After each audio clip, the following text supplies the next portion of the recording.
So Molly and I saved up our gig money for many years to buy this van, and we use it for everything really. When I'm not touring or between places, I am back here living in my childhood home with my family in Dundrum, County Down, and I'm very lucky to be able to come back here. Before I learned how to drive, I used to get the bus up to Belfast to meet Molly. We would do gigs and we would take all our gear on the bus, and sometimes my dad would be driving the bus, so he didn't mind, but we took up a lot of room. I actually edited a lot of this album sitting right here with Orláith squished beside me, our driver in the front there, and all the band in the back. And I must say it was these motion sickness glasses that got me through this, because I do get travel sick. I also wasn't sleeping that well on this tour, so when I wasn't editing, I was just in the front sleeping. And I actually sleep better in this van than in my bed, which is very strange. When we write a song together, we'll often start with acoustic guitar or over a beat one of us has came up with.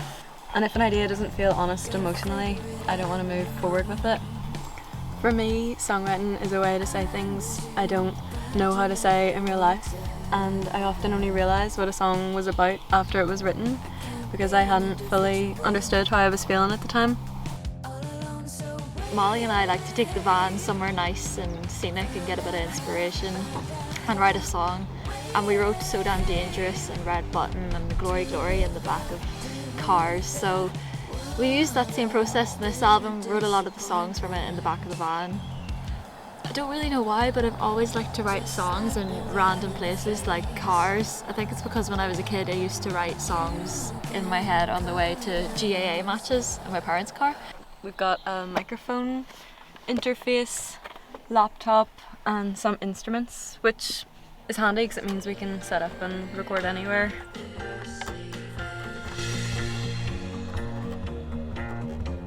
So I actually record my guitar and bass parts myself, sometimes in the van, sometimes in my room, and I send it over to Molly and she edits it.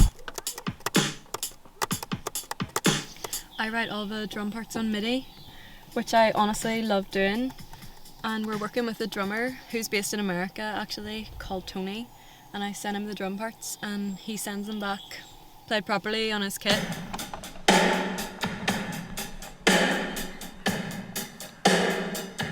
A big part of this was simply being able to afford a laptop and Logic Pro early on. From the age of about 16 we were able to make a bit of money playing covers and stuff, and we were only able to do that because my dad was in a band himself, which meant that thankfully we could use all of his gear like mics and amps, and we were able to start gigging properly at a young age. And he was very supportive of me as well, and even bought me my first guitar. I used to always be recording song ideas in school, and I would write songs every day on GarageBand. And I've been using Logic since I was about 16, and I learned to produce from YouTube and trial and error mostly. I think if you listen to our earlier stuff, hopefully you can hear some progression. In our early songs I didn't even know what mixing was or that it was a thing. This is where we recorded the vocals for this album. It's an office until the evenings, and it's where my dad works during the day. We record here till really late, often like 1 or 2 a.m, which is kind of creepy because it's like a mobile home in an industrial estate just outside of Belfast. But yeah, this is where we recorded pretty much most of the vocals for this album over about 2 weeks. We always record our vocals together.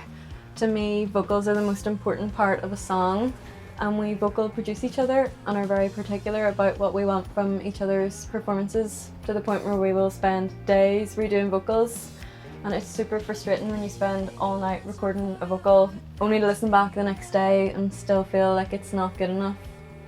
To decide who sings a song that we've written, we'll often do a take of us singing it each to see who sits it better, which is funny because then it ends up that we're singing from the other's perspective.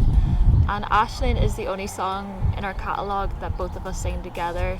Reason being, it just wasn't suiting either of us. And we almost scrapped it actually, but then we had an idea of singing it in unison. and it came together much better. Everybody watched, but they all saw nothing. I think Molly likes to do a lot of takes of things which I think are quite unnecessary actually. Did you look away when you saw what was Too many takes. coming? Because it's always just been us figuring things out, I think the music naturally became really personal.